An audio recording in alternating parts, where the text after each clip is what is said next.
시작해도 되겠습니까? 좋습니다. 여러분은 혹시 꿈이 있으십니까? 좋습니다. 제 어릴 적 꿈은 행복한 삶을 사는 것이었습니다. 무엇이 되면 좋겠다, 뭐 어떤 삶을 살아야겠다라는 생각보다도 어, 그런 건 잘 모르겠고 행복한 삶을 살았으면 좋겠다라는 생각을 가지고 있었습니다. 그렇게 행복을 누릴 수 있는 삶이면은 조금 평범해도 뭐 뛰어나지 않아도 나는 괜찮다라는 생각을 가지고 있었던 것 같아요. 근데 여러분들이 느끼는 것처럼 이 행복하기가 생각보다 어렵더라라는 겁니다. 행복에서 어떻게 하면 행복을 가질 수 있을까? 내가 그 생각하던 평범하더라도 행복한 삶을 어떻게 하면 살 수 있을까를 정말 많이 조금 고민을 해 보았던 것 같습니다. 세상이 말하는 대로 돈이 많이 있으면은 내가 행복해질 수 있을까라는 생각이 들었습니다. 그런데 한 단체에서 조사를 했어요.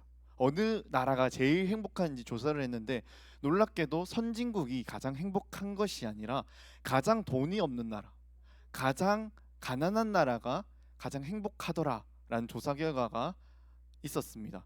그 조사 결과를 보니 그러면은 돈이 많은 것이 행복의 결정적인 요소가 아니구나라는 생각이 들기 시작했습니다. 그러면은 뭐지? 그러면 어떤 것이 나의 행복의 요소가 될 수 있을까? 행복의 근원 요소는 무엇일까? 다음 것을 찾아 떠나기 시작했습니다. 그러면 사람들이 말하는 대로, 세상이 말하는 대로 좋은 연애와 결혼이 있는 것이 행복인가? 좋게 연애하고 결혼하는 것이, 그런 삶을 살아가는 것이, 가정을 이루는 것이 행복인가라고 생각했습니다. 그런데 요즘에 뭐 TV에서 쉽게 접할 수 있는 것처럼 어떤 사람들에게는 결혼 후의 삶이 지옥이 되는 경우가 있더라라는 거예요. 서로에게 서로가 지옥이 되는 경우가 있더라라는 거예요. 우리는 그 모습을 보면서 연애와 결혼이 행복의 결정적 요소는 아니다라는 생각이 또 들기 시작했습니다. 왜냐하면 그 연애와 결혼이 누군가에게는 지옥이 되기도 하기 때문에. 그러면 어떤 것이 행복의 결정적인 요소인가? 저는 또 생각을 해보기 시작했어요. 그러다가 어, 내가 원하는 것을 가지거나 이루었을 때 그때 느끼는 것이 진짜 행복인가? 라는 생각을 가지기 시작했습니다. 여러분, 그때부터 제가 하나씩 해봤습니다. 먼저 이 휴대폰을 바꿔봤습니다. 휴대폰을 저거 있으면 행복해질 것 같아 하고 이제 아이폰 11로 휴대폰을 바꿨습니다.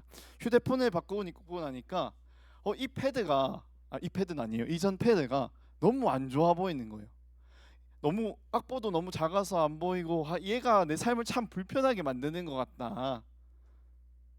뒤에서 웃고 있는 거 보니까 다음 버전을 사주실 건가 봐요. 자, 아멘?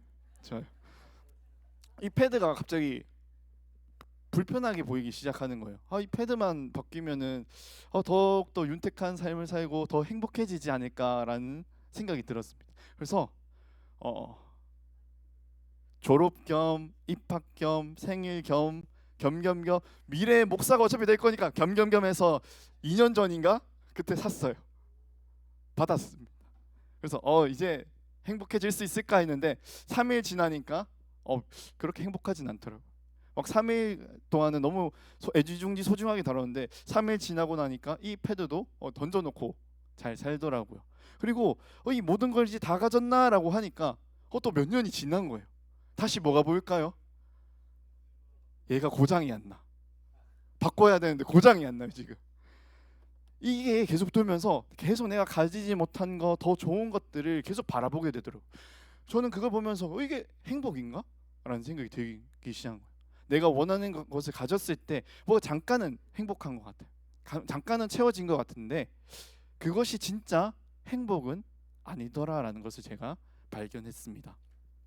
제가 요즘 이제 논문을 좀 쓰고 있어가지고 논문을 읽다 보니까 행복의 가장 기본 전제에 대해서 이야기를 하고 있더라고요. 행복의 가장 기본 전제가 무엇입니까? 라고 이야기를 하니까 그 논문에서는 정체성이다 이야기를 합니다. 정체성. 그 정체성이 올바르게 세워져 있어야지 그 정체성으로 인해서 우리들의 대인관계, 연애, 결혼, 교회 모든 것이 올바르고 건강하게 시작될 수 있다라고 이야기하더라랍니다. 한마디로 반대로 이야기하면 이 정체성이 애매모호하면 대인관계, 연애, 결혼, 교회 모든 것들이 첫 단추부터 잘못 끼워지고 시작하는 것과 같다라는 겁니다. 정체성이 모호하면 행복해질 수 없다라는 거예요. 여러분, 옛날에는 우리 부모님 세대만 했었어도 고스펙이 필요했을까요? 대학 나오는 게 꼭 필요했을까요? 오히려 굉장히 소수의 사람들만 대학에 진학을 했었습니다. 굉장히 소수의 사람만 대학을 가니까 대학을 가면은 마을에서 뭘 걸까요?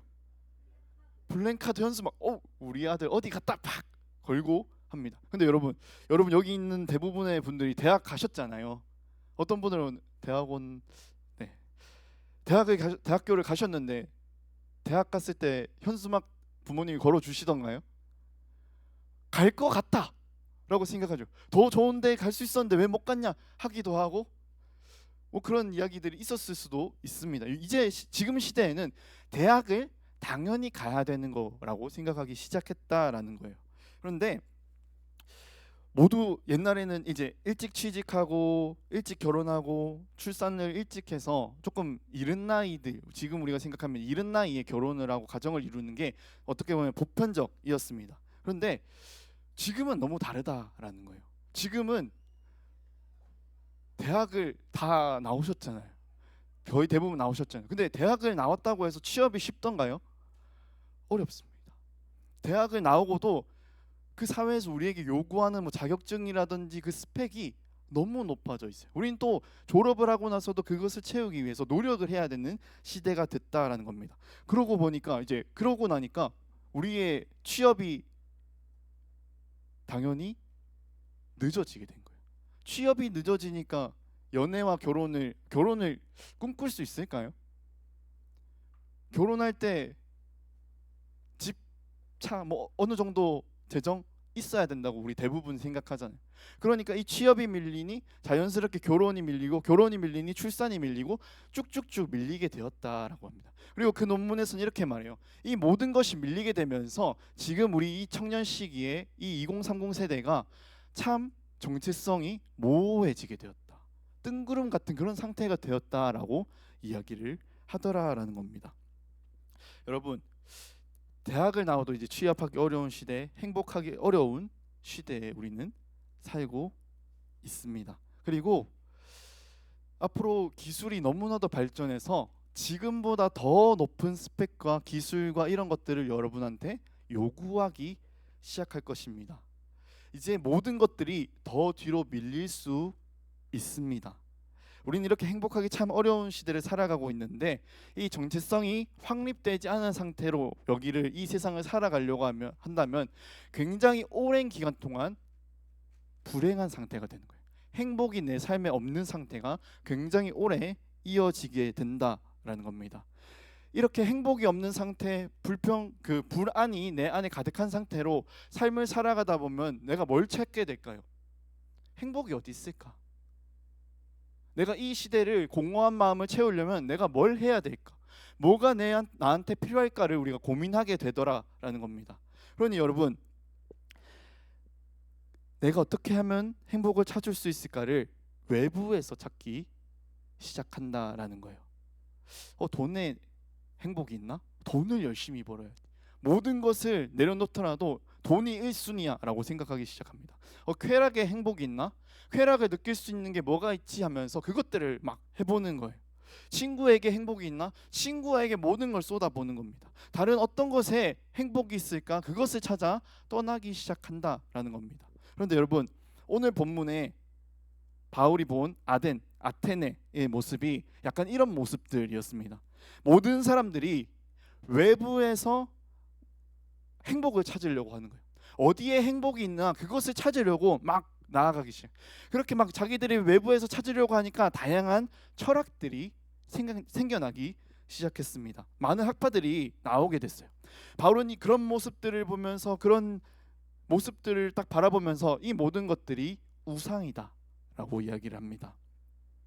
한 번은 저희 아들이 짜증을 내면서 저한테 얘기를 해요.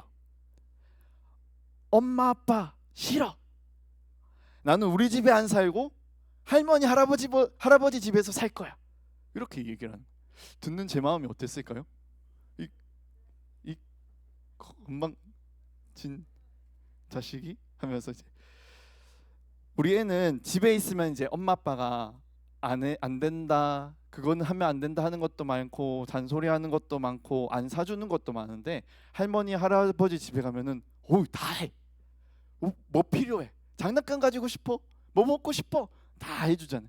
그러니까 애는 엄마 아빠 싫어, 나는 할머니 할아버지 집 가서 살 거야 라고 이야기를 하더라라는 겁니다. 그 이야기를 듣는 제 마음은 참 복잡 미묘한 심정이었습니다.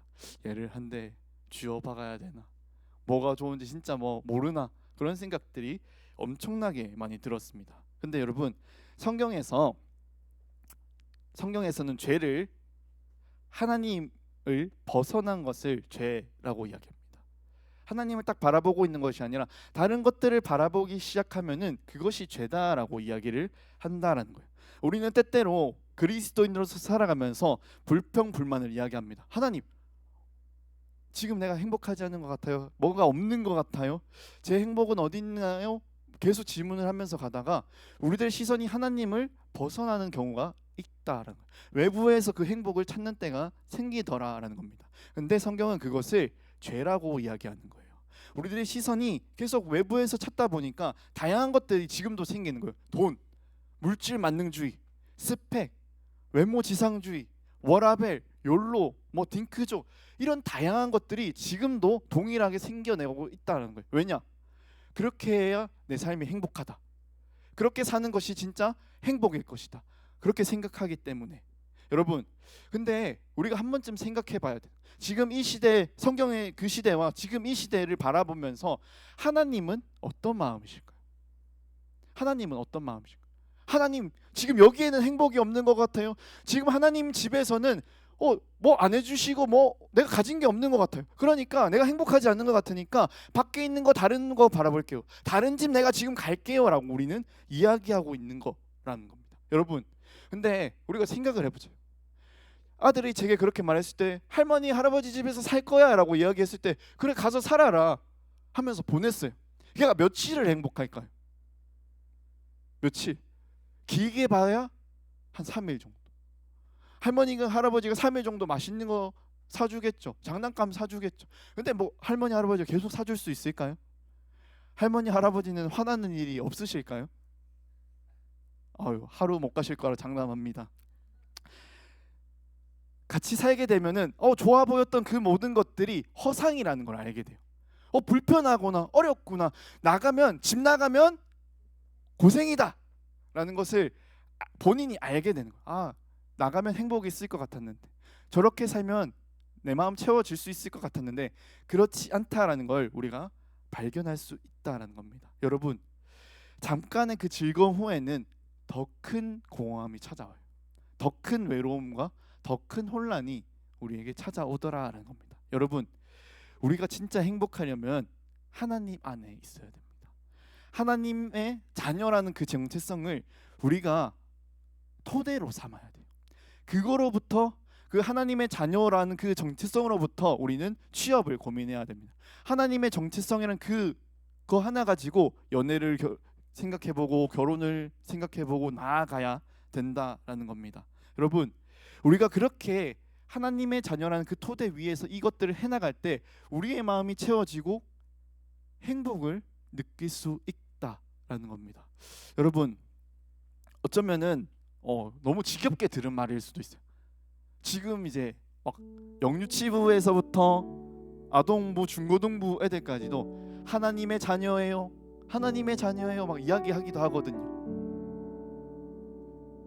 너무 오랫동안 들었어요. 하나님의 자녀예요. 근데 우리가 너무 어쩌면은 텍스트 그대로만 이해하고 있는지도 몰라요. 나 하나님의 자녀예요, 나 하나님의 자녀예요. 근데 여러분, 정말 우리가 마음속 깊이 하나님의 자녀라는 정체성이 우리 안에 있다면 우리는 흔들리지 않게 됩니다. 그게 굳건하게 자리 잡고 있어야 우리 안에 그 정체성의 혼란이 사라지게 되고 나와 하나님의 신뢰관계가 형성된다는 거. 그 신뢰 관계가 있어야 하나님이 나를 가장 선한 곳으로 보내실 거야.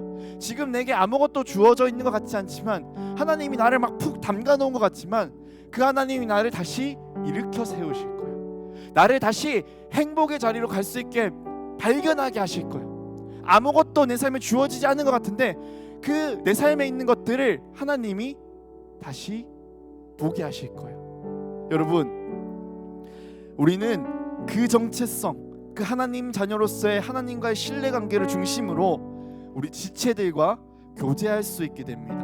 그 관계 안에서 우리는 연애하고 결혼하고 직장생활을 할 수 있게 된다라는 거예요. 건강한 그 공동체를 이룰 수 있게 된다라는 겁니다. 여러분, 우리는 참 너무너무 행복하기 어려운 시대를 살아가고 있습니다. 우리 개인의 잘못이 아니라 지금 이 시대가 그래요. 너무 행복하기 어려워. 근데 여러분, 우리가 이 시대 속에서도 행복하기 위해서는 세상의 헛된 다른 것들을 살펴보고 저기가 좋은가 저기가 좋은가 하는 것이 아니라 오히려 하나님 자녀로서의 정체성을 우리 마음속 깊이 세워야 된다라는 겁니다. 어쩌면 우리가 너무 어릴 때부터 들었던 하나님의 자녀라는 그 가벼운 텍스트 하나가 가지고 있는 너무나도 큰 사랑일 것입니다. 여러분, 혹시 여러분도 행복을 찾아 떠나고 있었습니까? 행복이 어디 있나? 자녀에게 있나? 돈에게 있나? 연애에 있나? 결혼에 있나? 좋은 곳에 취업하는 데 있나? 찾아 떠나고 있었습니까? 그것들을 조금 내려놓는 시간들 되었으면 좋겠어요. 그것들 좀 내려놓고, 하나님, 내가 이거 내려놓고 다시 하나님 바라보겠습니다. 내 행복이 그런 데 없다는 거 오늘 말씀 통해서 내가 발견했습니다. 다시 우리들의 시선을 하나님께로 고정하겠습니다. 우리가 그런 결단이 있기 원합니다. 우리들을 정말 자유케 하고 우리들을 진짜 행복하게 하는 것은 다른 헛된 것이 아니라 하나님의 자녀라는 정체성, 하나님으로부터 오는 그 정체성입니다. 오늘 바울은 그 우상을 쫓고 있는 그 사람들에게 그것을 설명하고 있는 겁니다. 너네가 이야기하는 그 철학들, 너네가 행복이 있다고 하는 그것들, 거기에 진짜 행복 없어. 너네가 그렇게 생각하면은 행복하다 여기잖아. 근데 거기에 행복 없다고. 너네 그것들이 아니라 하나님을 바라봐야 된다고. 우리가 하나님께로 돌아가야 된다고. 오늘 말씀에 바울은 그것을 이야기하고 있습니다. 여러분, 혹여 우리가 행복을 쫓아서 우상을 따라가고 있었다면 돌이키시기 바랍니다. 혹여 우상을 쫓지 않더라도 정체성의 혼란함을 느끼고 계신다면 하나님 자녀로서의 정체성이 더욱더 굳건해지길, 세워지길 소망합니다.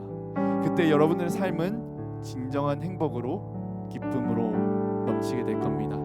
우리 그런 마음, 그런 소망을 좀 가지고 또 내려놓겠다라는, 우상을 내려놓겠다는 결단을 가지고 함께 찬양 드리도록 하겠습니다.